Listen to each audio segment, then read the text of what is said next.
केरेडारी प्रखंड क्षेत्र अंतर्गत कंडाबेर पंचायत के बसरिया, इटिज और सिरमा गांव में संचालित एनटीपीसी की नॉर्थ वेस्ट कोल परियोजना में विस्थापित प्रभावित भू रैयतों ने भूमि अधिग्रहण कानून 2013 के तहत नौकरी और मुआवजे की मांग को लेकर दूसरे दिन भी परियोजना को पूरी तरह से बंद करा दिया। माइंस बंद रहने से खनन, परिवहन समेत सभी कार्य पूरी तरह ठप रहे। आंदोलन कर रहे भू रैयतों ने एनटीपीसी नॉर्थ वेस्ट प्रबंधन पर भूमि अधिग्रहण कानून के दुरुपयोग का आरोप लगाते हुए कहा कि नौकरी और मुआवजे की मांग को लेकर बीते कई महीनों से टाल मटोल किया जा रहा है। भू रैयतों का कहना है कि जब तक 2013 भूमि अधिग्रहण कानून और लारा एक्ट के तहत जमीन, मकान और पेड़ पौधों का पूरा मुआवजा नहीं दिया जाता, तब तक आंदोलन जारी रहेगा। धरना प्रदर्शन की सूचना पर धरना स्थल पर पहुंचे पूर्व मंत्री योगेंद्र साव ने कहा कि एनटीपीसी प्रबंधन भू रैयतों को ठगने का काम कर रही है। एनटीपीसी की कथनी और करनी में फर्क है, जिससे नाराज होकर भू रैयत आंदोलन कर रहे हैं। उन्होंने मांग की कि एनटीपीसी के पूरे मामले की जांच एसआईटी या किसी रिटायर्ड उच्च पदस्थ व्यक्ति से कराई जाए, ताकि एनटीपीसी प्रबंधन के कारनामों की परत दर परत सच्चाई सामने आ सके। वहीं पहले दिन के आंदोलन के दौरान केरेडारी अंचल कार्यालय के प्रतिनिधि रामरतन कुमार वर्णवाल, केरेडारी प्रखंड कार्यालय के प्रतिनिधि विवेक कुमार और जिला परिवहन विभाग के प्रतिनिधि से हुई वार्ता के बाद भू रैयतों की जमीन संबंधी कागजात की जांच के लिए कैंप लगाया गया। इस कैंप में 1 दर्जन से अधिक भू रैयतों ने अपने जमीन के कागजात जमा किए। इसके बावजूद भू रैयत 2013 भूमि अधिग्रहण कानून के तहत मुआवजा और अन्य मांगों को लेकर धरना पर डटे हुए हैं। आंदोलन स्थल पर जगदीश साव, अशोक साव, नाजिर मियां, सरिता देवी, ललिता देवी, रामेश्वर साव समेत बड़ी संख्या में विस्थापित प्रभावित भू रैयत मौजूद रहे। केरेडारी से रोहित गोस्वामी की रिपोर्ट। एनटीपीसी 2004 में आई थी, उसमें मैं चुनाव हार गया था, पहला बार चुनाव लड़ा था। तो हम लोग एनटीपीसी का जीएम को, अधिकारियों को पकड़ पकड़ करके और ऑफिस खुलवाने के चक्कर में रहते थे। कभी लोकनाथ में तो अपने घर में ऑफिस खुलवाते थे, कभी हम लोग सोचे थे बरवाडी में खुले। उसमें बहुत उत्साह था लोगों में कि एनटीपीसी आ रहा है, एकदम पूरा हम लोग पूरा रोजगार से मुक्त रोजगार युक्त हो जाएंगे और बेरोजगारी दूर होगा, हम लोग को ज़मीनों का अच्छा रेट मिलेगा, मुआवजा मिलेगा। ये 2004 में इतना उत्साह था लोगों में। लेकिन धीरे धीरे जब असमानता पैदा होता है लोगों में, तो विरोध स्टार्ट हो जाता है। आज उसी का जो है विरोध है। जब आंदोलन, आपको पता होगा कि 2016 में यहाँ पर चिरोडी गोलीकांड हुआ था, माननीय पूर्व विधायिका निर्मला देवी के द्वारा चिता सत्याग्रह और जल सत्याग्रह और कफन सत्याग्रह किया था। उस समय तत्कालीन उपायुक्त मुकेश कुमार जो थे, उन्होंने त्रिपक्षीय वार्ता हुआ, त्रिपक्षीय वार्ता में उन्होंने लिखित दिया था कि 2013 अधिनियम के तहत भुगतान किया जाएगा, जो कि मैंने लेटर आपको प्रोवाइड करा दिया।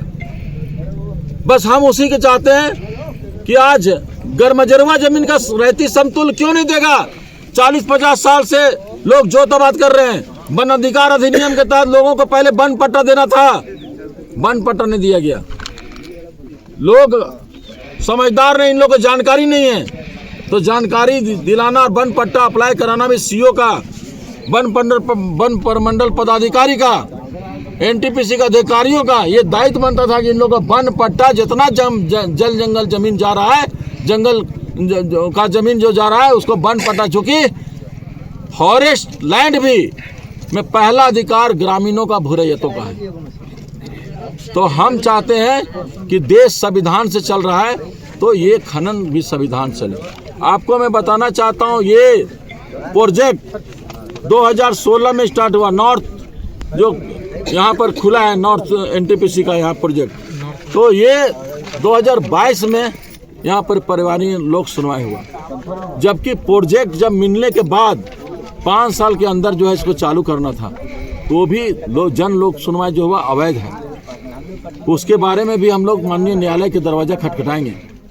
आपको मैं बहुत सटीक जानकारियाँ दे रहा हूँ, और ये भी जानकारियाँ दे रहा हूँ। और अगर आप बोले तो चट्टी बरिया तो केराड़ी कोल खनन परियोजना पकड़ी बरवाडी का संकल्प पर ही चल रहा है। वहाँ कोई आज तक पर्यावरण लोक सुनवाई नहीं हुआ, न ग्राम सभा हुआ।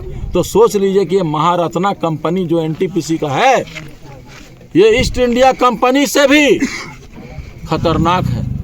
इस चलते सारा इलीगल सब चल रहा है। इन लोग रैयतों को कुचल करके और ये काम करना चाहता है जो जोगिंदर शाह होने नहीं देगा।